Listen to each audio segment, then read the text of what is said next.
I'd like to welcome you all to Tipperary Museum's 8th annual lecture series, The War of Independence. We're delighted to present this series, albeit in an altered format. For those of you who are regular visitors to the museum, to our lecture series, welcome back. To those of you who hopefully are only tuning in for the first time because the series is more accessible to you in this format, I'd like to welcome you also and encourage you to tune in every month for our lecture series and to spread the word. This year our series is obviously focused on the War of Independence, 100 years after the events of the War of Independence, with particular reference to Tipperary. We're here in Tipperary, and it's always been an area that has had a huge amount of focus and activity during this time. And we have tried to balance the lectures with some of the local and the national, and putting them into the context of the events that happened both locally, nationally and internationally. And we have a fantastic lineup of speakers for you this year. I'd like to introduce our first speaker, Gabriel Doherty from UCC. Gabriel will be familiar to many of you who have been at our lecture series in the past. Gabriel is a lecturer in UCC, and he specialises in the decade and the era of revolutions. He is a member of the academic advisory group to the Irish government on the decade of centenaries, and is responsible for UCC's programming during this decade as well. So I'm going to pass you over to Gabriel. Well, I'll begin simply by thanking Tipperary County Council for the invitation to come to Clonmel, lovely Clonmel, to give a talk on a topic which is extremely relevant to the history of Tipperary during this period, perhaps more than most parts of the country, which is having a look at the conduct of the War of Independence from the British side. There's been a great deal of study of the experiences of the IRA and other organisations coming on, and the broader civilian population in Ireland during these years. But I think it is instructive to have a look at what we might term the other side, and to see how it was that the British government decided to pursue a series of policies which, with the benefit of hindsight, and also at the time, seemed ill-advised. And of course, many of these policies we are still living with a legacy. Perhaps most obviously the partition of Ireland, which was decided during this period. So this is going to be the theme of what we're going to be talking about. So I'll just quickly run through the major points that we're going to be looking at. The first 15 minutes or so, we'll be having a look at the context of this debate. Rather than having a look at the detailed discussions, we have to consider what the British Cabinet was, what powers it had. In particular, having a look at how frequently it discussed Irish affairs, because, of course, the British Cabinet had to consider all matters relating to the British government, and, of course, Britain was the world superpower at the time, so Irish affairs, even though, of course, they were very important to Ireland, were only part of a much broader whole. We'll then go through the actual individual ministers and officials who were most important and had the greatest bearing on what was being discussed and what was being decided, before finishing the introduction by having a look at some general factors which influenced government policy during this period, including the build-up to this period, what happened immediately before, and some of the other issues that the government had to consider. And then we're going to have a look at the documents. What we're going to be basing the discussion on are the original Cabinet minutes and memoranda produced by the Cabinet during this period. They're all freely available through the British National Archives, available to download, so certainly check up on what I'm being saying. And so we'll go through about 7 or 8 major points, and as we go on, we'll pick out the relevant parts of each document. So begin with the huge Sinn Féin victory in the 1918 general election, and the autumn of the winter of 1918. We'll then move on to the Government of Ireland Act, the famous Partition Act, which created Northern Ireland, which first created the border on the island of Ireland. We're then going to have a look at how the British started responding to the burgeoning IRA campaign here in Tipperary, in Cork and elsewhere, particularly in Munster, in the summer and autumn of 1920. We're going to examine the debate about the creation of the auxiliaries, and in particular note how there was a deal of opposition from within the British administration to that proposal. We're going to have a look at the debate over martial law, in effect government by the military, the substitution of civilian government to government by the army, which of course was imposed here in Tipperary. We're going to have a look at the policy of reprisals, because it was a policy. It wasn't a question of sporadic action being taken by small groups of individual policemen or soldiers. The British government ultimately endorsed an illegal policy of reprisal. And including in that were probably the most famous of these reprisals, the burning of Cork City in late 1920. We're then going to have a look at some of the disagreements within Cabinet, because not everything that was being done under the name of the British government was agreed by, at least made every member of that Cabinet happy. There were important elements within the Cabinet who voiced their disagreement with what was being done in their name. And then finally, we're going to have a look at the U-turn in the British policy, having for several years insisted that the Volunteers, the IRA, was a murder gang, in effect a gang of criminals. In the summer of 1921, the British government, in effect, did a 180-degree about turn, recognised the IRA, in effect, as a belligerent force, and agreed a formal truce with the IRA, before going on to some conclusions. Okay, so to begin with the Cabinet, the formal title of the Cabinet then and now is the Executive Committee of, as it was at the time, His Majesty's, or now Her Majesty's Privy Council. The shorthand term is His Majesty's Government. It is the executive branch, as it were, of British government. At this time, most, but not every member of the Cabinet was drawn from Parliament, either the House of Commons or the House of Lords. There were individual exceptions where you had unelected members of the Cabinet, perhaps most famously Jan Smuts, who was a minister without portfolio, who of course had fought against the British using, to a large extent, guerrilla tactics during the South African War, the Boer War at the end of the 19th century. And he joined the British Cabinet without being a member of Parliament in June of 1917. The Prime Minister of the day, David Lloyd George, chaired the meetings, and under British constitutional theory, he was primus inter pares. He was first among equals. In practice, Lloyd George was, of course, the dominant figure of the Cabinet. And of course, one should also remember then, as now, as applies in the Irish Cabinet system, there was a doctrine of collective Cabinet responsibility. Every member of the Cabinet had to accept responsibility for everything that was done by all of the Cabinet. And if, in conscience, any member felt that they couldn't share in the responsibility, they were duty-bound to resign. Of course, this becomes significant when significant disagreements start to emerge about the conduct of Irish policy late in 1920 and early 1921. In terms of the amount of attention given to Irish affairs, of course, remember, Britain in late 1918 had just come out of the biggest war it had ever fought. And Ireland, for all that it had occupied a certain amount of British attention during that war, for example, during the Easter Rising, was only one factor, was only one part of this huge range of issues that the British had to consider.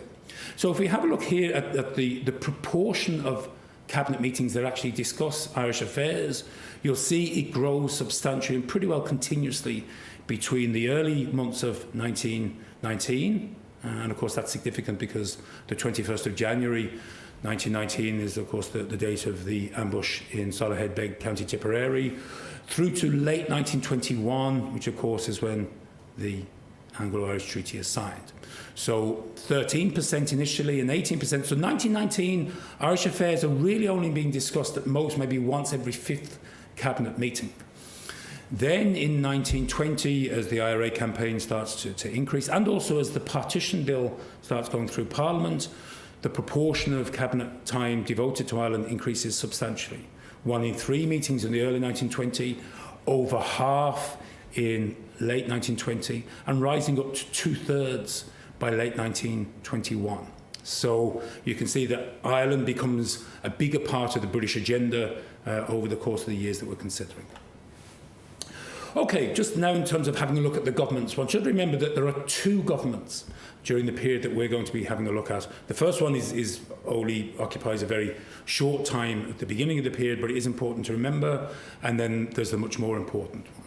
So you have the War Cabinet, which had first been formed in December 1916 and which continues to hold office until January 1919.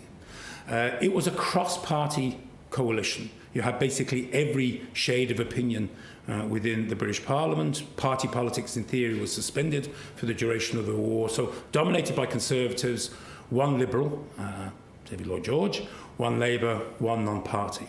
And you had other ministers drawn from pretty much the same parties who weren't in the cabinet. So it's a war cabinet. It's small. It's six people large, and they make all the major decisions. Then at the end of the war, with the December 1918 general election, you have the cabinet that in effect conducts Irish policy for the period that we're going to be considering from January 1919. It's important to remember Italy leaves office just before the Irish Treaty is fully implemented. The Irish Free State is created in December 1922, and the British cabinet that in effect had committed itself to doing this leaves office just beforehand. The main cabinet that we're going to be considering, however, is the one that took office in January 1919. This is a very strange coalition. Usually with coalitions you have a number of parties, not any one of which have an overall majority, and therefore they have to come together in order to achieve that majority. On this occasion, however, the Conservative Party had a huge majority over all the other parties combined, but it had made a commitment prior to the election that it would continue, in effect, the wartime coalition with the Lloyd George wing of the Liberal Party. Remember that Lloyd George, oddly enough, was not the leader of the Liberal Party. He was a subordinate member of the Liberal Party, even though he was Prime Minister. Asquith continued to be the leader of the Liberal Party, and he goes into opposition to the government with most of the Liberal Party. So it is a very strange mixture of forces. You have David Lloyd George, who was considered to be an ultra-radical in his youth, who had, for example, in 1909, with his People's Budget, attacked the financial underpinnings of, it seemed, of privilege, inherited privilege in the country, now throwing his hat in with some of the most reactionary elements in the country. And as the leader of only a small part of his party, with most of his party, including his party leader, in opposition. It was a conventional cabinet. It was 22 members strong, even though technically the War Cabinet continued to operate for much of 1919. Most of the issues it had to consider, certainly in the first half of its existence, are not really related to Ireland. They're things like the Versailles Peace Conference and all the issues arising from the end of the war, including demobilisation. The huge labour unrest, and I think it's something that we often forget when looking at this period. This was one of the most disturbed periods in terms of industrial relations in British and Irish history. And of course, it's also the period of the Bolshevik Revolution, with the fear that Bolshevism was spreading inexorably westwards, and the fear that there could be a socialist revolution in Britain as well. You had any number of debates over the correct social policy to be pursued. Lloyd George was much more in favour of an extensive government social programme. Conservatives opposed. So over policy with regard to education, unemployment and health, housing and so on and so forth. And you also have a serious crisis, albeit on a relatively minor issue, over the sale of titles and alleged corruption within government. So even if Ireland had been completely peaceful, the Cabinet had its agenda very, very full. So to quickly run through some of the main principles in the drama that we're going to be looking at. We have David Lloyd George, as I mentioned, the Prime Minister, a Liberal, very youthful radical, and he had a reputation, I think, which has survived to the present day as being one of the most, arguably the most devious and self-serving individual ever to reach the post of Prime Minister. And of course there have been some pretty devious self-serving individuals who've reached that office, so to be the worst of them says something good or bad about him. Lord Birkenhead, who was the Lord Chancellor, a leading lawyer within the Cabinet, he had been one of the leaders of the opposition to Home Rule for Ireland during the Third Home Rule crisis, 1912 to 1914. As of course had two of the other members, Andrew Bonar-Law, leader of the Conservative Party, Canadian, interestingly, extremely hostile to Irish nationalism, as was Arthur Balfour, a former Chief Secretary of Ireland, Bloody Balfour, whose career as Chief Secretary in the late 1880s had been marked by a number of controversies with regard to excessive use of force, imprisonment, and the like. So Birkenhead, Bonar Law and Balfour would have been considered three ultra-hardliners on the Irish question. Winston Churchill is a member of the Cabinet, a rather odd character. At this point in his career, he'd been formerly a Conservative, joined the Liberal Party and then returned to the Conservative Party. And he is important because he's Secretary of State for War. He's responsible for policy with regard to the army. Walter Long is in charge of the Navy, which has a minor role to play in the Irish question. But he's much more important because he's the chair of the committee that drafted the terms of the Government of Ireland Act, the Partition Act. And again, he was a very pronounced unionist, albeit with a slightly different shade of unionism perhaps than some of the previous ones we've mentioned. Then finally, just a couple of important names. James Macpherson and Hamer Greenwood, both Chief Secretaries. I'll be coming on to the significance of that office in a second. And Lord French, who was the Lord Lieutenant of Ireland. So these are the main individuals with responsibility for cabinet policy. You also had some key figures who were, as it were, officials, not elected politicians, not members of cabinet, but responsible for the administration of government policy, and they played an important role. You have two under-secretaries who, in effect, were the individuals situated in Dublin when the Chief Secretary was located in London. Originally there had been only one, but in May 1920 a second under-secretary is created precisely to deal with the issue of partition. The assistant under-secretaries also play a key role in the implementation of government policy.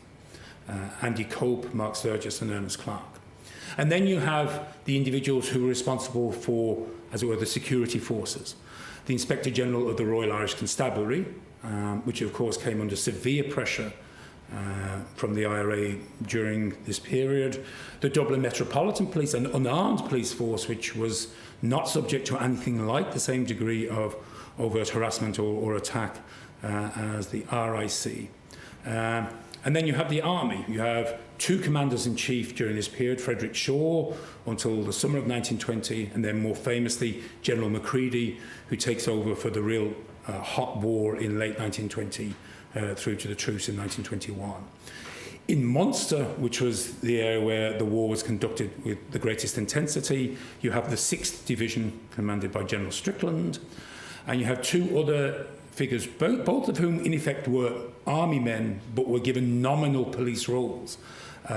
General Tudor is the police advisor who in theory was supposed to coordinate all the various different police activities.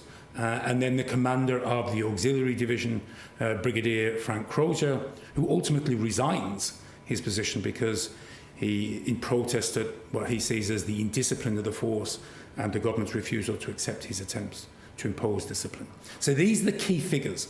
It's important to remember when we talk about government policy, there are individuals who decide this policy. It's not decided by some sort of machine or in the abstract. Individuals with their own prejudices, their own ideas about the Irish question are key decision makers. In terms of the general operation of government, it was universally agreed at the time that our British government in Ireland was just odd. It was, to put it mildly, idiosyncratic and incredibly inefficient. There was any number of division of responsibilities with no clear idea as to who was in charge of what and why. Generally speaking, if things went well, the politicians further up the chain of command claimed credit, and if things went badly, as is the normal way, officials further down the chain were blamed. At the head, the apex, nominally was the Lord Lieutenant, who was the Queen's representative, resident in the Phoenix Park, in what is now Áras an Uachtaráin. Unelected, was an appointed official, and in the early years of the 20th century, this office was moving in a ceremonial direction. But this changed in the spring of 1918 with the appointment of Lord French, first Earl of Ypres, who was an active soldier, just retired from the army, had been very heavily involved in the British Army's conduct of the early years of the war, and he was described as a military viceroy. at the head of a quasi-military government. So even before the end of the war, the British government in Ireland was moving in a militaristic direction. This nominal civilian figure is a soldier, and there's a reason for that, because he is considered his job is to give a soldierly lead to how the government would be conducted. He had almost no responsibility or involvement with the administration of public affairs. He sits in Dublin Castle. He's very frustrated because he wants more power, but the way that the system works, he can't do that, even though nominally he's at the head. In theory, he was a member of cabinet, but he only attended very occasionally, precisely because he was expected to be resident in Dublin. So he's neither able to influence policy really in London or Dublin, though, as we'll see in one respect later on, he certainly tries. He was also ill in the spring of 1919, and there's to a certain extent a vacuum at the apex of power in the British regime in Ireland, which didn't help their cause. The individual who was mainly responsible for government policy in Ireland was the Chief Secretary, an elected member of Parliament and a member of Cabinet who had responsibility for Irish policy. He was the individual whose job it was to stand up in Parliament and explain what was being done in Ireland, why, to give speeches, for example, with regard to explaining the rationale for the Government of Ireland Act, and so on and so forth. He was, because of the fact that he had to be in Parliament, to sit in Parliament physically, he had to reside in London for most of the year. And this meant that he had very little direct contact with what was going on in Dublin Castle, the head of the administrative regime, or in different parts of the country. So he could really only stay in contact with Dublin by telegram or by telephone as well. The division of responsibilities between the Chief Secretary and the Lord Lieutenant, no one could quite figure out, other than the Chief Secretary was in Parliament and had to explain policy, the Lord Lieutenant wasn't. But which of the two had more effective power was a moot cause. It's probably fair to say that when Hamer Green was appointed, he started to establish a clear lead, as it were, over Lord French. Up until that point, probably the Lord Lieutenant was more influential. So there are three incumbents during the brief period that we're going to be having a look at. Edward Short, who leaves office in January 1919, who goes on to be Home Secretary, and of course has therefore some responsibility for Irish policy, for example with regard to the hunger strike of Terence McSweeney in Brixton Prison, which fell under his remit. The two main individuals are James Macpherson in January 1919 to April 1920, and perhaps most famously Hamer Greenwood, another Canadian who held office from April 1920 through to October 1922, when the Art Office is finally abolished.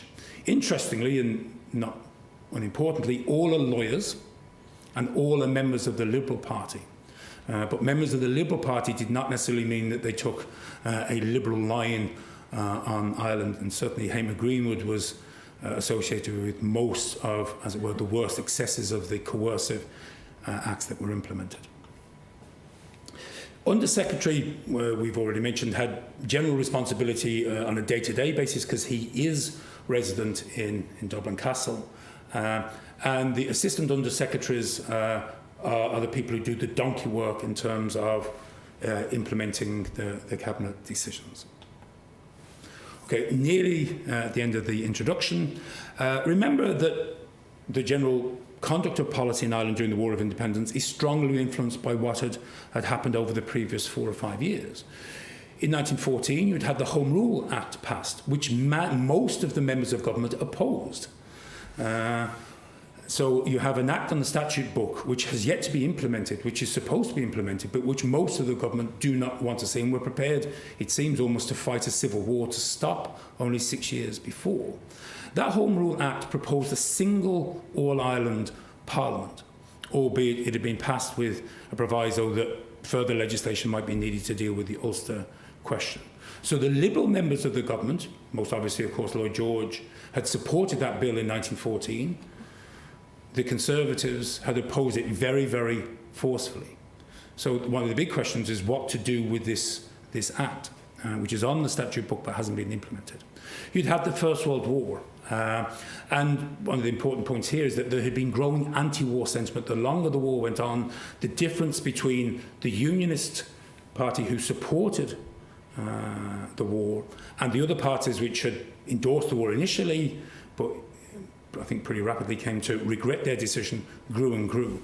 Perhaps the most importantly aspect of the First World War is that it leads to the collapse of the Home Rule Party, which is in effect wiped out in the election at the end of the war.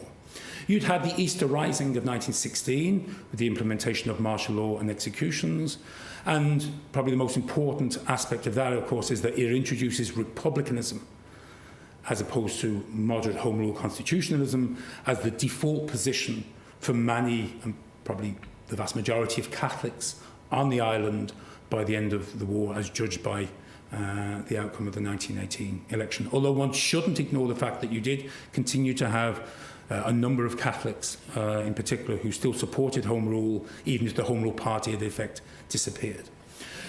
You'd had in 1917 a crucial hunger strike during which one of the most important members of the Republican movement, Thomas Ashe, had died.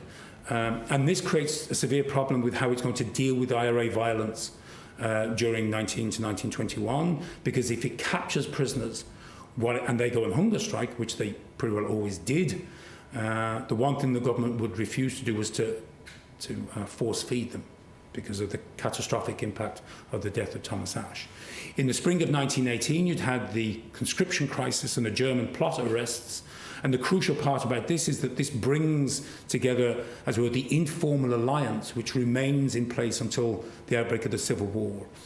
The Republican movement, both Sinn Féin and the IRA, organised labour, even though, of course, the Protestant unionist element of the labour movement did not support this alliance, and crucially the Catholic Church, which came into as well, an uneasy and an informal alliance with these other two elements. And then we have the general election of 1918, where Sinn Féin win 3/4 of the seats, the Unionists win the vast majority of the remainder, and the Irish parliamentary party is all but wiped out. Okay, before looking at the documents, we just have to consider what they are. There are two basic types of documents we're going to be considering.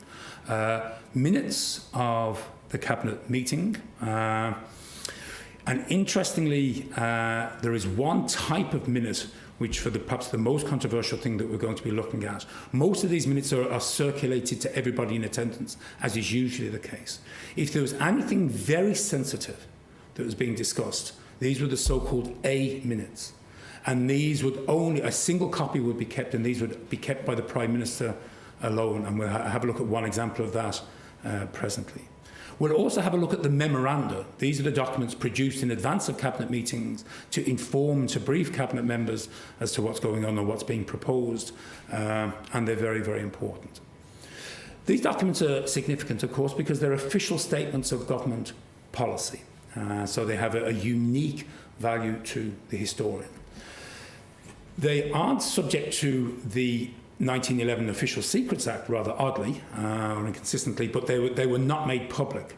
There was no belief at the time that Cabinet members their deliberations would be made public, at least the documents themselves.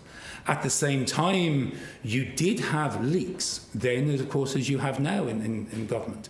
And in particular, probably the crucial one was in late 1919, when the draft deliberations about the committee that was considering the replacement for the Home Rule Act had its deliberations leaked. The government tried to find the guilty party, couldn't, but did issue a very stern warning to members of the Cabinet that they weren't allowed to leak these documents to the press.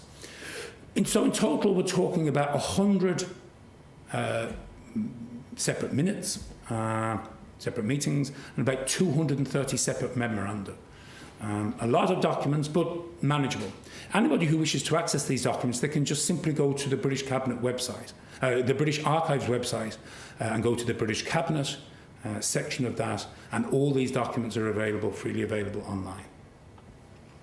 Okay, to begin, we have a look at the actual documents themselves and the issues that arose. And we'll begin by having a look at the British government's reaction to the stunning election results in December 1918. So this is a memorandum prepared by Lord French just before he falls ill, when he starts considering how it was that this stunning state of affairs of a massive Sinn Féin majority has come about.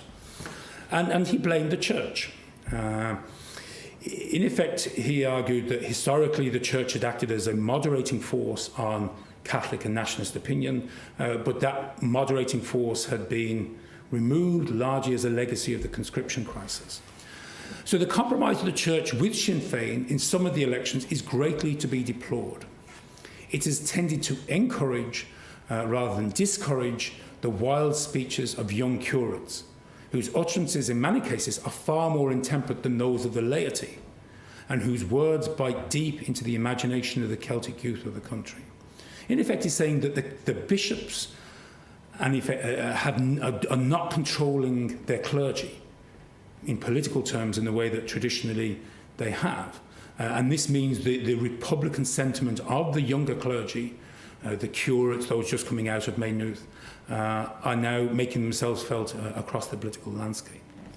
In terms of his report on the volunteers, he said that it has practically absorbed all the tenets of the Irish Republican Brotherhood, has become a secret society in the worst and most dangerous sense, that the volunteers have gone underground and we just don't know what they're doing. And they have, however, become strongly influenced by the Fenian doctrines of the IRB, and we can expect trouble from them as a result. Continuing and just coming back here to the issue of the hierarchy, it might reasonably have been presumed that the Catholic hierarchy would have thrown their weight in as a restraining influence and generally condemned a course which hampers the well-being of the country. But he said this didn't happen. The hierarchy didn't exercise any sort of restraint. And if anything, they, by their silence, facilitated the shift towards Sinn Féin. He was especially angry at probably the most senior conservative figure within the hierarchy, Cardinal Logue, who was the Archbishop of Armagh. Cardinal Logue, of course, brokered a deal in Ulster which shared out seats between the Irish Parliamentary Party and Sinn Féin, so there wouldn't be an electoral contest, to try and maximise the number of seats won by, in effect, Catholic candidates or nationalist candidates. The fact that Cardinal Logue was willing to engage in this activity to deal with Sinn Féin, who historically he'd always condemned, was seen as a very worrying straw in the wind. But he wasn't necessarily unduly worried by the election results, because he believed that, as it were, it was a storm that would blow itself out. While it is anticipated that the Sinn Féin is elected may for some time refuse to attend at Westminster, and there may be trouble owing to their trying to set up a bogus parliament in Dublin, it is confidently hoped, I'm not sure how you can confidently hope, that firm government will prevail. So his general conclusion was that, notwithstanding the fact that the Home Rule Act was on the statute book and was due to be implemented as soon as the war was over, Lord French, as a hardline unionist, said, no, we cannot have Home Rule in Ireland, we cannot have Irish self-government, because the country is in no condition to accept it. It's in a fevered condition. Radicals have achieved, he thought, a temporary strong position, and we need, at the very least, they needed to wait before that radicalism had blown itself out. This was the report in the same general briefing for the Cabinet as to the election result from the RIC Inspector General. Remember that the RIC, if anything, had its finger even closer on the political pulse of the country than the civilian politicians did. The RIC had a clearly political role in monitoring political activity. And in fact, in certain parts of the country, given the relatively low level of criminal activity, that political role was most important. So Byrne's response was that there had been no change for the better since perhaps the spring of the conscription crisis, but in a rather sort of, what seems to me sort of an ill-advised comment, he said the condition of the country was fairly satisfactory. Not quite sure how he arrived at that conclusion. He said, for some time past, it has been obvious that the Irish Parliamentary Party had outlived their popularity even with the Catholic clergy. The chief complaint now urged against them is that they failed to obtain from government satisfactory guarantees with regard to home rule. That in effect they backed the war at the beginning of the war unilaterally without getting any quid pro quo. And the longer the war went on, the more unpopular it became. The fact that there was the nationalist population was getting nothing for their war efforts was something which in effect came back to haunt the Irish Parliamentary Party. In terms of the rise of Sinn Féin, the steady growth of Sinn Féin from a small body to its present vast dimensions has been mainly due to the general dread of conscription. The Republican programme also holds a powerful attraction for the younger men and a large number of the younger priests. Practically the entire nationalist youth of both sexes, male and female, in the country have become obsessed with the idea of an Irish Republic and with the policy of abstention from the House of Commons. It is too strong to be affected by adverse opinions or warnings from any quarter. So Byrne here seems to think that this storm is perhaps, or the present state of the country, is perhaps more serious than it seemed that Lord French believed. The youth have gone one way. They've escaped the bounds of restraint, and it'll be quite some time, to put it mildly, before that radicalism can be reined in. Okay, to move on to the second major issue that we're going to be looking at, and this is the decision to partition the island. Of course, this is an issue which has, of all the issues which were considered by the Cabinet during the period that we're considering, this is the one that has the most significant legacy to the present day, because this is the act that creates Northern Ireland. So the memo which was produced in November 1919 by the Cabinet Committee that had been appointed to consider this question presents its report in November 1919. So it is essential, now that the war is over and that the peace conference has dealt with so many analogous questions in Europe, that Ireland isn't the only question, the only part of Europe where issues of minority versus majority rights, issues of self-determination and self-government are in play. This has been a large part of what the peace conferences have been about. That the government should make a sincere attempt to deal with the Irish question once and for all. When the committee came to consider the problem of dealing with the demand for home rule in Ireland in its practical aspects, they found themselves limited in two directions. So there were two constraints upon the committee beyond which they couldn't go. On the one hand, the government was committed against any solution which would break up the empire. And of course that meant independence. There was no question that Ireland was going to be giving its independence, because if that happened, then this was a threat to the empire as a whole. On the other, it was committed that Ulster must not be forced under the rule of an Irish Parliament against its will, as well, the so-called Ulster veto. So these were the two constraints on which the committee felt it was obliged to operate. So the former meant no republic, no independence. And the latter meant that you could not do what all previous Home Rule Acts had done, which is to create a single parliament for the whole of Ireland as a result of the action of the Imperial Parliament. It didn't rule out a united Ireland, but it had to be achieved by a different way. So what were the options? What were bearing in mind those constraints and the obligation to create some form of self-government in Ireland, what were the options? Well, the first was creating an all-Ireland Parliament, but some or all of Ulster would be excluded.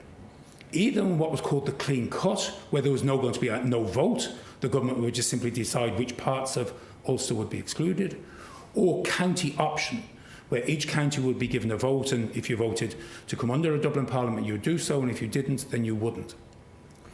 The problem for the committee, was that it was open to one general objection of the most serious kind. It involves the retention of British rule in some part of Ireland, that the excluded parts of Ulster would continue to be governed direct from Westminster. And that was seen to be unacceptable. Now, this is quite an odd statement if you think about it, coming from a committee which is dominated by unionists, who of course were committed to the Union, to Westminster rule in Ireland. But the committee, many unionists had in effect come round to the position that they had to consider diluting the Union in order to retain Ireland within the British political sphere of influence. So that's one option, and that's ruled out. because it means that some part of Ireland will continue to be governed from London, which wouldn't be to London's advantage, and will continue the festering sore of the Irish question. The second was to create an all-Ireland parliament with no part excluded, but to have either Ulster overrepresented, so a disproportionate influence, or an Ulster committee which would veto any legislation that affected Ulster if it was considered necessary. The committee came out against this because it said this was simply unworkable. You couldn't operate in practice. So the third option was in effect the option that is the one that is chosen. So you create two parliaments in Ireland, two Home Rule parliaments, one for Ulster, and I'll come back to what it meant by Ulster in a second, and the other for the rest of Ireland. But you would also have a powerful all-Ireland body, the Council of Ireland. And that was the remit of that body was to promote as rapidly as possible, and without further reference to the Imperial Parliament, the union of the whole of Ireland under a single legislature. And this was the option that was recommended by the committee. Now, before we start discussing this, we just have to consider a couple of other issues. Why was this third course of action, creation of partition, considered to be the best outcome? It said because it gets rid of the key issue, which is government rule, British government rule in Ireland. If you create two Home Rule parliaments in Ireland, Britain will not rule any part of Ireland in terms of its internal affairs, or at least most of its internal affairs. These will be decided upon by Irish men and to a certain extent Irish women alone, without Westminster having any further say. It will also recognise, as far as the government was concerned, that the Ulster majority against Dublin rule mirrors the nationalist majority against British rule. And he said that Ulster objection to Irish Home Rule was the thing which had wrecked the three previous Home Rule bills. Whether there was an Ulster majority against Dublin rule was a moot point, but there seemed to be an assumption that there was. But it also said that if we go down this route, this is the best form of partition. Of all the different types of partition, this is the best way. The division of Ireland will become a less serious matter if Home Rule is established for both parts of Ireland than if the excluded part is retained as part of Great Britain. No nationalists would then be retained under British rule. All Irishmen would be self-governing.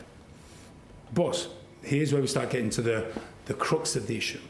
It said that the Ulster Parliament should control the whole of Ulster.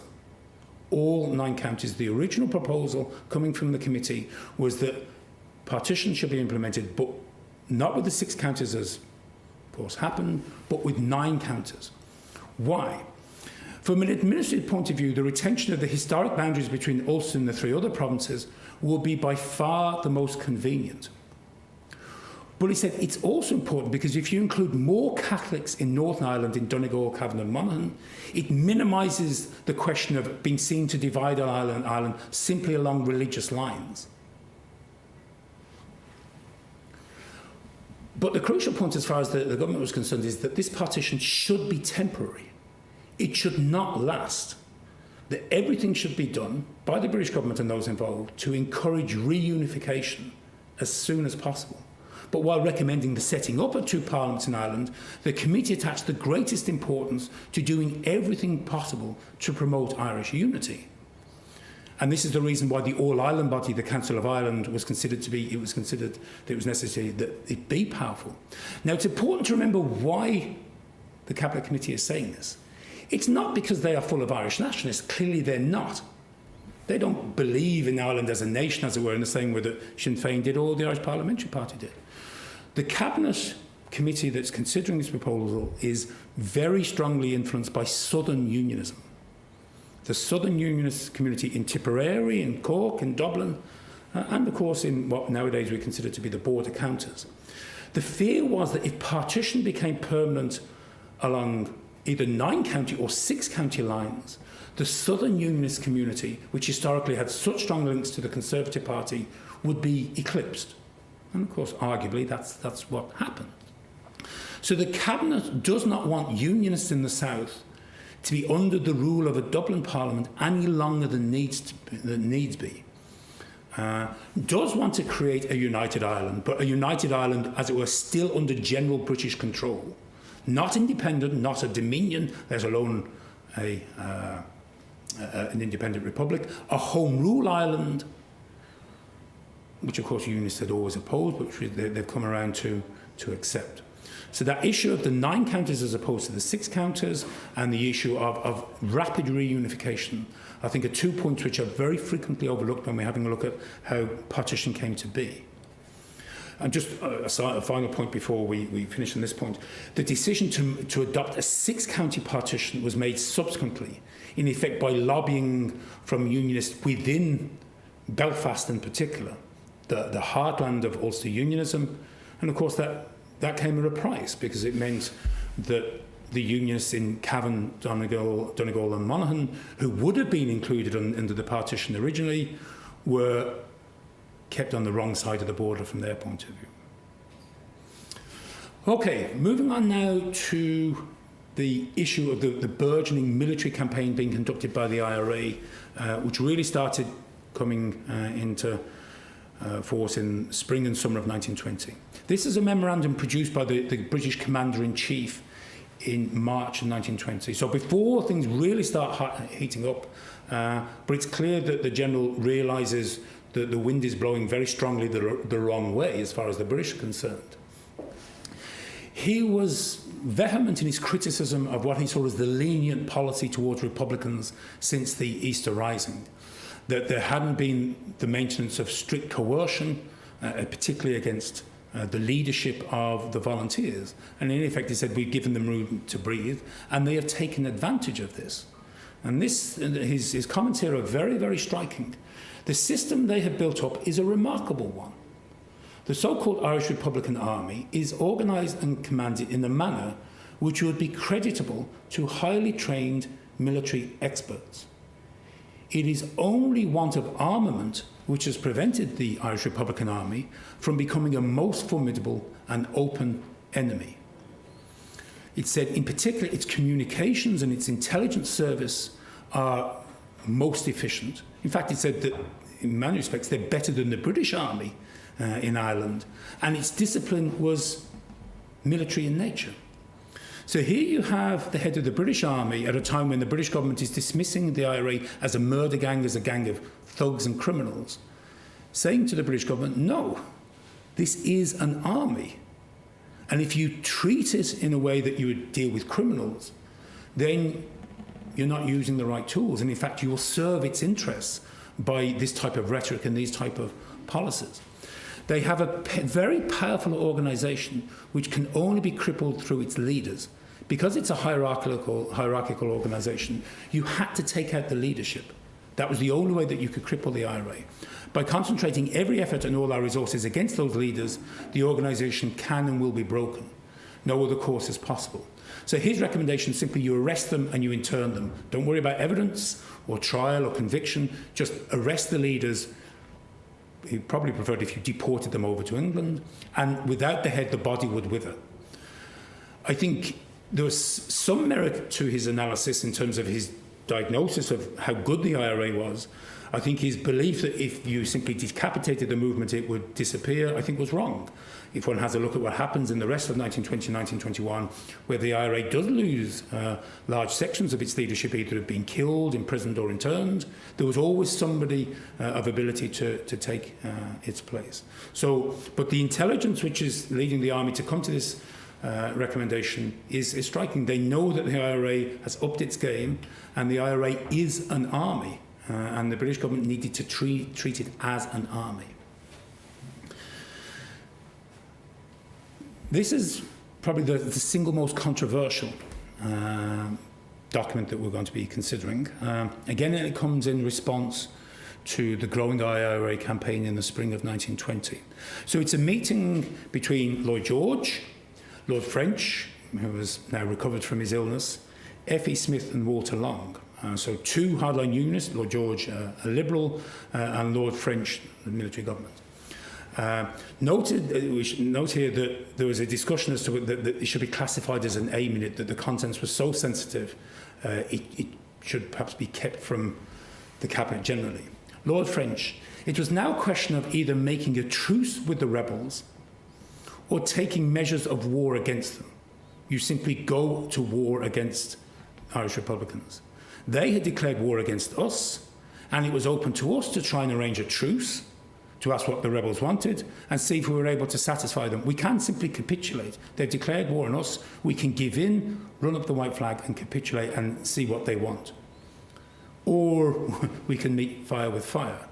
The rebels had the advantage of using methods of war, and these methods were denied to us because we are not on a war footing. What we should, in effect, do, he said, is to do what we did in South Africa.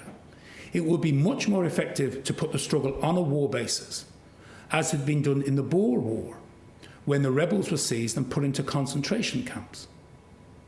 The alternative plan would be to arrange a truce. So in effect, what Lord French is saying is we go to war. We use exactly the same tactics, as was broadly, in the British view, successful in the Boer War. Now, it's important to remember when we use the term concentration camp, it is, of course, a very loaded term. It originated in the Boer War, when the British rounded up pretty much the entire civilian population of a particularly disturbed locality and put them into a camp. These weren't death camps in the sense that became familiar, horribly familiar during the period of the Nazi regime. But one should remember that the death rates in those camps was extraordinarily high, particularly for women, pregnant women, for very young children, anybody who was sick, male or female. The numbers of people who died in those concentration camps in the Boer War was exceptionally high. It had been one of the main reasons why Lloyd George had come out against the Boer War at the time. And yet here he is in a meeting with Lord French, and he's being asked to do exactly the same thing. So how does he respond? Well, Lloyd George says, yes, we cannot have a truce. Okay, whatever else happens in Ireland, there will not be a truce. We must put down disorder. How we go about doing it is another question, but we cannot accept the IRA Republicans are a belligerent force. They're equal to us. So we must put disorder down. If there were a truce, it would be an admission that we were beaten, and it might lead to our having to leave Ireland, which is, of course, exactly what happens a year later when the truce is declared in the summer of 1921. So French has said, but will you declare war? Will you actually declare war? Lord French, would you go as far as to declare war? Andrew Bonar-Law, that would be a confession of failure. It would be a confession that our strategy of dealing with them as criminals has failed. And Lloyd George, you do not declare war against rebels. That's why you declare war against other states rather than against rebels. But you can see that the cabinet is coming under extreme pressure from French to do things that many members of the cabinet found distasteful, and in particular these uncomfortable echoes of the atrocities that had occurred during the Boer War are now very, very fresh. Of course, one of these proposals was the creation of an auxiliary force, a special gendarmerie, a highly trained force which would in effect take the war to the IRA. The Black and Tans had already, of course, been recruited throughout the early months of 1920. The auxiliaries were different. Remember, the basic distinction between the Black and Tans and the auxiliaries is what they're designed to do. The Black and Tans are, in effect, a stationary force. They're going out to the various barracks that hadn't been abandoned and are sitting in those barracks or patrolling in local areas on foot or on bicycle. The auxiliary force is designed to go, a hunt and destroy force, is designed to go out and find the IRA where it's active and to take them on at their own game. So this is a memorandum produced by Winston Churchill, or under Winston Churchill's auspices, in May 1920. And it includes the report on this proposal from General Macready, who was the new Army Commander-in-Chief. So the terms of reference were to make recommendations for the prompt raising of a special corps of gendarmerie in aid of the Royal Irish Constabulary during the emergency period. Notice here the view of the Army. We are not in favour of what the Cabinet is proposing. We are of the opinion that the suggested creation of a corps of gendarmerie is not feasible for a number of reasons or desirable. One, such a corps could not be raised with the promptitude necessary to meet the requirements of the present emergency. It would just simply take too long, and we have to do something now. It would take at least a year for that force to be created and deployed. And I said, even if it could be created somehow sort of overnight, it would not be satisfactory from the point of view of discipline. So even before the auxiliaries are created, the army is saying, don't do this, they will be indisciplined. If you do this, then you'll create, as it were, to a certain extent, more trouble than you are solving.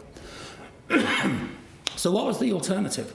Said more army battalions, garrison battalions, not an adjunct force for the police force, but in effect operating on an independent military basis, but bolstering the military forces, organised for a short period for a temporary purpose, quite distinct from the regular army, and for service only within the United Kingdom. So formal military units of a slightly, there wouldn't be the regular troops, there would just be garrison battalions only for service in Ireland, and in effect you would have battalions here stationed here in Tipperary, for example. The legal status of the enlisted men would be that of soldiers under the Army Act, not policemen. And at least that way we can keep military discipline. If you go down the other route, then you will lose the discipline that's necessary to use these men correctly.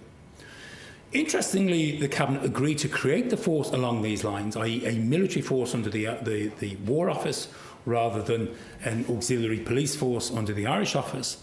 But in July, that decision was reversed. And the new force was created, which was, of course, military and militaristic in nature, but wasn't subject to the regulations of the Army Act.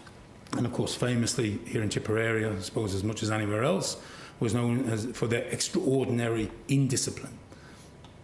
The next question that we're going to be considering is how the British Cabinet debated whether to implement full-scale martial law, rule government by the military, in the autumn of 1920. And one of the most significant meetings of the entire period that we're going to be considering took place in Downing Street on the 23rd of July, where basically every major official, every senior politician is present. And what's really striking are the comments of the officials, of course, the individuals who have their finger on the pulse as to how things were going. The first was the law advisor to the Irish government, W.E. Wiley. He had been the individual who had prosecuted the leaders of the 1916 Rising. So somebody who, as it were, had prior experience of republicanism. Said there were two remedies for the present state of affairs. The first was to at once proclaim martial law of the most stringent kind. Just go full out, full on martial law, forget about the Defence of the Realm Act or ordinary legislation, forget about any sort of civilian government, just go full-scale government by the military. As an Irishman, albeit sort of a Protestant and a Unionist, this to him was abhorrent and afforded no solution to the problem. By proclaiming martial law, it would be possible to beat the people into insensibility. But when martial law was taken off, and it must end sometime, the feelings of hatred and bitterness towards the British government would be intensified.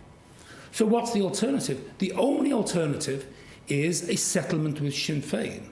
So here you have in the summer of 1920, a full year before the treaty or the ceasefire is announced, that you have one of the most senior officials, the law advisor to the Irish government, in effect saying we should seek a settlement with Sinn Féin. Note, these murders were not real criminals. Of that he felt convinced. Fanatics they may be, and probably were, but they were themselves convinced that through murder was the only path to freedom. These men were not committing outrages through bloodlust, but because they believed they had been tricked by the British government, and the only way to focus the eyes of Europe on their cause was by the adoption of the methods they had pursued. In effect, he's saying the rhetoric and the idea of this being a murder gang is fundamentally wrong. And the government is simply pursuing the wrong path by treating these men as criminals. He himself had started life as a unionist, but now, after seeing the marvellous organisation which Sinn Féin had built up, particularly in Munster, Cork and Tipperary, its heartland, he was of the opinion that the Irish were capable of governing themselves. So here you have a hardline unionist who had been, in effect, responsible for the death sentence being imposed on Pearse and others, in effect, has come round to say, I'm becoming almost an Irish nationalist. In the sense, I believe that the Irish people are capable of self-government, as witnessed by the extraordinary growth of the underground state sponsored by Dáil Éireann. Andy Cope, one of the assistant under-secretaries who had a finger in a number of pies and was very closely associated with the underground, behind-the-scenes overtures to Sinn Féin. Any suppression now will come back like a boomerang on the government. If we go down the militaristic route, the martial law route, it will be utterly counterproductive. John Anderson, the government was up against a well-organised body, and to restore order would be a very lengthy business, which he ventured to think could not be done in the time at their disposal. Rather ominously said, isolated murders of police were not the limit of possible Sinn Féin activities. And in particular, he opposed the creation of the Ulster Special Constabulary. What he feared was a widespread massacre of Protestants in the south. That if the government went down the martial law route, and in particular if it created the Ulster Special Constabulary, in effect the old UVF being put on a statutory footing, there was far worse things that Republicans could do to government supporters than what they were doing at the moment. And he says the government must be aware of that potential consequence if it decides to pursue this route. So James McMahon, any attempt at repression would fail. Those methods would not catch the ruffians, but on the contrary would drive into the opposite camp a great number of people who held moderate views. If we go down the repressive route, which of course remember is what the British did do, all you'll end up doing is making many moderate nationalists decided you might as well hung for a sheep as for a lamb. We might as well support the IRA and the Republicans and the separatists if we're going to be targeted by the British government anyway. So all the officials, every one of the officials without fail, is saying do not go down this repressive route. But what one might term the securocrats were in favour. General Tudor, who was the police advisor, the whole country was intimidated, and thank God for strong measures. The people want us to adopt these repressive measures. So what was his argument? All civilian trials would cease. Every single offence would be tried by the army, by court-martial, with, of course, all the consequences for inadequate defence, changes to rule of evidence, and the like. You have a full-scale system of identity cards. Nobody could travel without an identity card, and if you did, and you didn't have this identity card, you could be imprisoned for doing so. Nobody could move around the country, change their home address without the government giving their permission. The government would have the power to proclaim certain areas, such as Tipperary, and you would impose collective financial punishments. You would impose a fine on an area if the IRA conducted an operation there. All prisoners and internees sent to Britain, forget about imprisoning them in Cork jail or in Mountjoy, everyone would be sent over to England.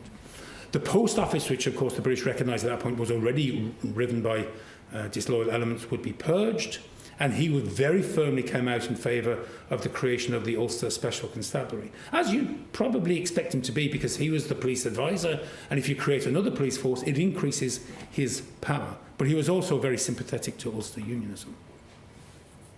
So the officials are saying, go down the peaceful route. Look to find some basis for agreement with Sinn Féin. De-escalate. The individuals, particularly the head of the army and the police, are going the opposite way, saying we have to fight fire with fire. And so here we start going the question of reprisals. Actions being taken by Crown forces in response to attacks on them, initially unofficial. We'll come to the official question in a second. So this is another meeting in October 1920 where the officials come over from Dublin Castle and meet with the cabinet. The question of reprisals was discussed in considerable detail. There was complete agreement that reprisals by burning must be put to a stop at the earliest possible moment. Although in the exceptional conditions prevailing in Ireland, it could not be guaranteed that occasional and spasmodic incidents of the kind would not occur. So on the one hand, the cabinet are saying, we can't have this. We can't have Crown forces simply going out and burning down villages, Balbriggan or Knockcrockery or Trim or all the hundreds of other burning reprisals, burning down creameries in rural areas. It is illegal. It was hard to stop, however, in the prevailing conditions in Ireland, reprisals in hot blood within a short time of the murder of a police officer or constable.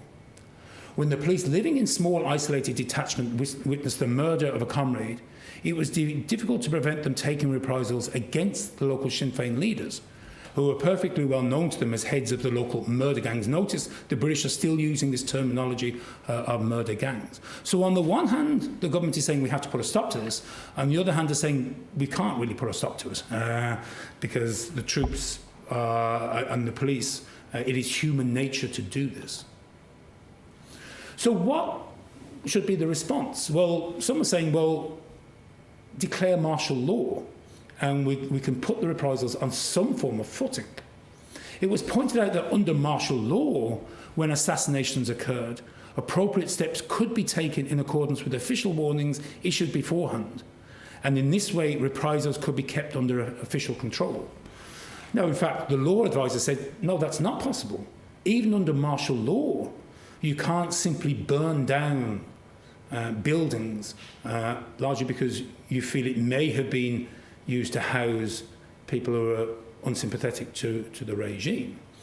But it's the next quote which is really significant. In the course of the discussion, it transpired that even the unauthorised reprisals had unquestionably had a visible effect, both in enabling the executive to obtain information about ambushes and plots, and in driving a wedge between the moderates extremists in the Sinn Féin camp. In effect, the British are saying there's something to be said for turning a blind eye. We know what our forces are doing is illegal, but it works. It gets people to inform on the IRA, and it also means that, as it were, the peaceful elements within the Republican movement are going to be separated from the more radical elements. So on the one hand, there is a statement saying we should go down the official route and just give some sort of official imprimatur or sanction to what is being proposed. On the other hand, they're saying, well, keeping going the way that we're going at the moment also has its benefits, because we get many of the benefits of these reprisals without having to incur the issue of government sanction. But in November 1920, because things were getting much worse, you now have the decision as to whether the government should actually sanction reprisals. Sanction is something which is officially illegal. So this is a memorandum produced by Churchill in November 1920. Very strong representations being made to me by the military authorities that reprisals within certainly strictly defined limits should be authorised by the government. Complaint is being made that the troops are getting out of control, taking the law into their own hands, and that besides clumsy and indiscriminate destruction, actual looting and thieving, as well as drunkenness and gross disorder, are occurring.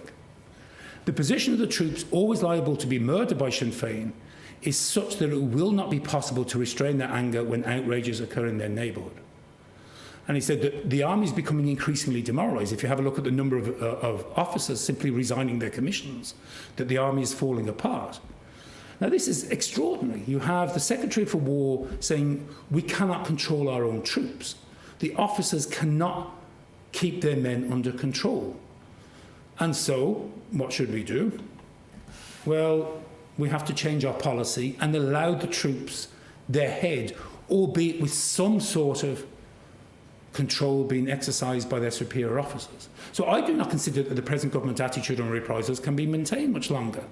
So what should we do? We should have a policy of official reprisals within strict limits and under strict control in certain districts, in which it should be declared that conditions approximating to a state of war exist. Such a policy would be less discreditable and more effective than what is now going on, which is in unofficial reprisals. I cannot feel it right to punish troops when, goaded in the most brutal manner and finding no redress, they take action on their own account. He said the alternative would simply be that the army would completely collapse and all form of military discipline would disappear. So in effect, he said, I want formal cabinet sanction for this policy in order that the excesses of the troops may be controlled and the discipline of the army maintained. The main focus was not that innocent people were being killed. That's not the British Army's concern. The British Army's concern is that its discipline is falling apart. And in order to maintain that discipline, junior officers, in some cases more senior officers, could sanction that their troops would carry out these reprisals under their supervision. And in that way, the chain of command could be maintained. Of course, the most famous reprisal was the burning of Cork in December 1920. This is the Cabinet discussion of the report into that burning, which found that the auxiliaries in the city had carried it out. The discussion then passed to the report of the inquiry into the Cork burnings, and it was stated that the report would find that these burnings were carried out partly by the auxiliary police. As regards the firing of the town hall, the burning of Cork Town Hall, there was circumstantial evidence against 4 members of the RIC as well as the auxiliaries. The opinion was expressed that the effect of publishing the report, if Parliament was sitting, would be disastrous to the government's whole policy in Ireland. It's precisely because we know we did it, we can't admit it.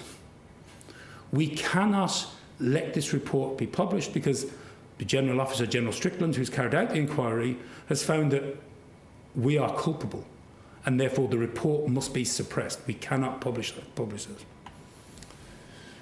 In terms of the comments, the Chief Secretary, Henry Greenwood, said the report is accurate. The Chief General Strickland has made a judicial comment on the fact. General Tudor, however, under whose overall authority the auxiliaries were operating, was, to put it mildly, not best pleased with the accusation that the men under his command had carried out this appalling act. General Tudor said, regarding the finding of the report, that he thought it went into the discipline of the auxiliary company rather unnecessarily, and that the report reflected on him. Well, it did so, in both respects. So the report was never published in the Cabinet. Now, but what's interesting is that in March of 1921, an incident took place where a woman was killed in Mallow in County Cork. The official inquiry there found that troops were not culpable, and in that situation it was decided to publish the report of inquiry because it exculpated the British authorities. So where their own reports indicted them, those reports were suppressed. When those reports cleared them, they were published. Almost finished now. Cabinet disagreements.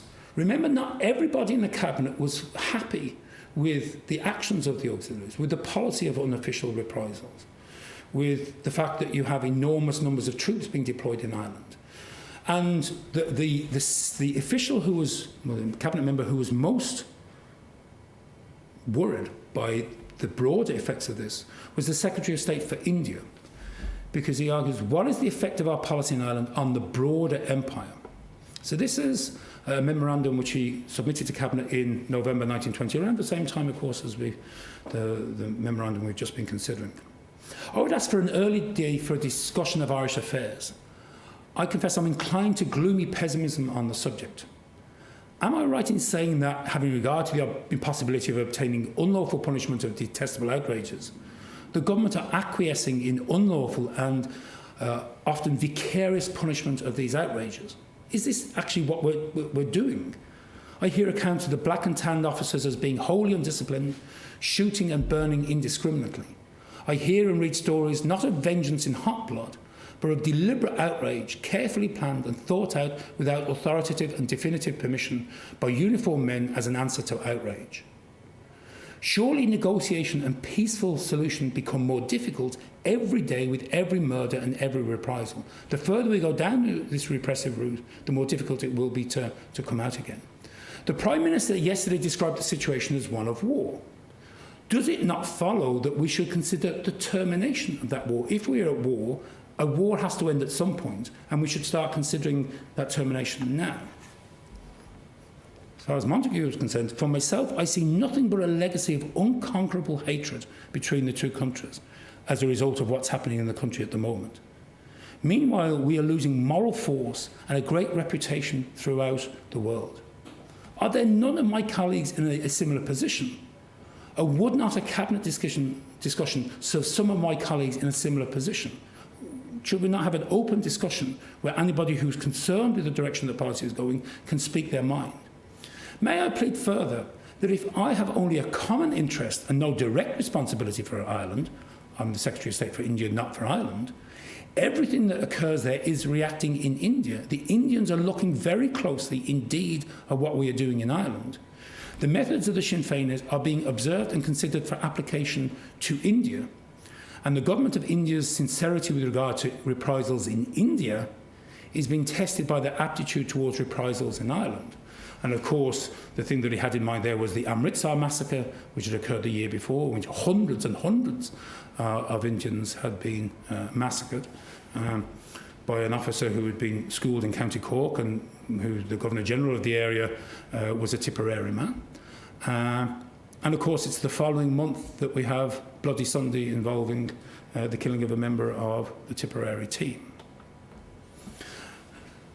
The final issue we're going to be considering is the U-turn which occurs in the summer of 1921. The British Cabinet go from continuing the same type of rhetoric and hardline repressive policies which they'd been pursuing for at least a year at this point, to going down the route of considering a ceasefire almost overnight, certainly over the course of a weekend.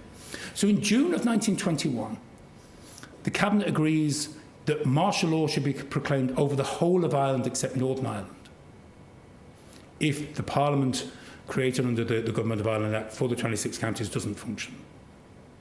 That reinforcements should be sent to Ireland in as large a numbers as possible. We flood the country with even more troops than it already has. So Neville Macready should take an early opportunity of discussing with the Naval Commander-in-Chief the naval cooperation required. We'll bring the Navy in, because that could mean, in theory, things like naval bombardments from battleships, amongst other things. That the Admiralty should be asked to make available one or more battalions of Marines, so the elite soldiers at sea, and they should be deployed in Ireland. That in all matters of policy in the administration of martial law, the Military General Officer Commander-in-Chief should act under the general direction of the Chief Secretary for Ireland, who must approve all proclamations and regulations. Here you start to have the problem. This is one of the basic problems the British faced with martial law. Martial law means that the army is in command. You forget about parliamentary control, you forget about civilian oversight. But the British are not willing to do that. Having earlier in this memorandum suggesting going fully down an even more repressive route than had been the case for the previous month, they're also saying, but the civilians must still be in charge. The civilians must still sanction every major action that the army is going to take, which of course is not martial law. And this is the dilemma that the British face. Going down full martial law would involve, in effect, the Cabinet ceasing to have control over Ireland. And you would give the army a degree of independence over policy that the civilian Cabinet members did not want. The Chief Secretary should notify the General Officer Commanding-in-Chief that reprisals must cease. And aggressive action must in every case be based on strictly military grounds. So having 6 months of having this policy of official reprisals, the Cabinet now say no, okay, it's been catastrophic and we have to go down another route, and it can only be done as fully fledged military operations. And then only a few weeks later, you see that previous meeting was on the 2nd of June. On the 29th of June, the Cabinet is still considering upping the ante when it came to military forces. It's saying we should create a new defence force of 30 new battalions.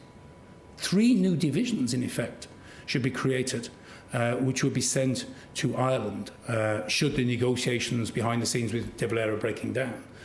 So we'll flood the country with even more troops than is the case already. And then only 2 weeks later, that the truce is declared. Now, there's no great evidence in the minutes of the Cabinet as to why that U-turn took place. Some people have speculated it's because the creation of Northern Ireland meant that the British now had a bargaining chip, which they didn't have before. Others are suggesting that the Cabinet itself was starting to fracture along party lines and other lines. But certainly it is a mystery why a Cabinet that throughout most of June of 1921 is still talking the talk when it comes to repressive action. On the 11th of July, agrees a formal military ceasefire with the IRA. Okay, conclusions, my last slide.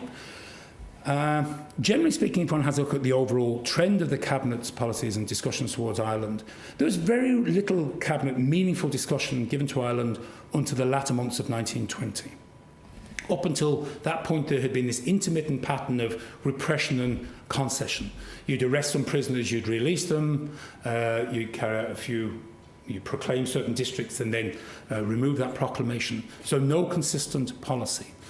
And I think in hindsight, what the British government did with that policy was to give the Republicans breathing space to develop the IRA as a very, very effective fighting force, but also to allow the counter-state under Dáil Éireann, the Dáil courts and all the other aspects to develop without interference. The only major political initiative the British undertook during this time is the Government of Ireland Act, which almost nobody in Ireland supports. Even the Ulster Unionists are unenthusiastic about the proposal because they don't want home rule to any part of Ireland, but they're prepared to accept it and work it. So the one political initiative that the British introduced is one that has almost no support in Ireland.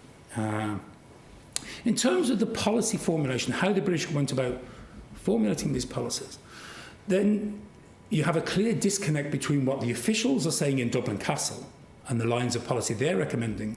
And they are pretty clear that they're saying that the government should not go down the repressive route, but should consider a political route, and that means talking to the Republicans. Whereas many of the leaders of the army and the police, and certainly many of the senior hardline Conservative members of the Cabinet, are fully on board for full-on repression. Those resident in Ireland aren't involved in the Cabinet discussions, and those who are involved in the Cabinet discussions are not resident in Ireland, and that's the basic crux of the matter. The people who knew what was going on didn't make the decisions. The people who make the decisions couldn't know what was going on.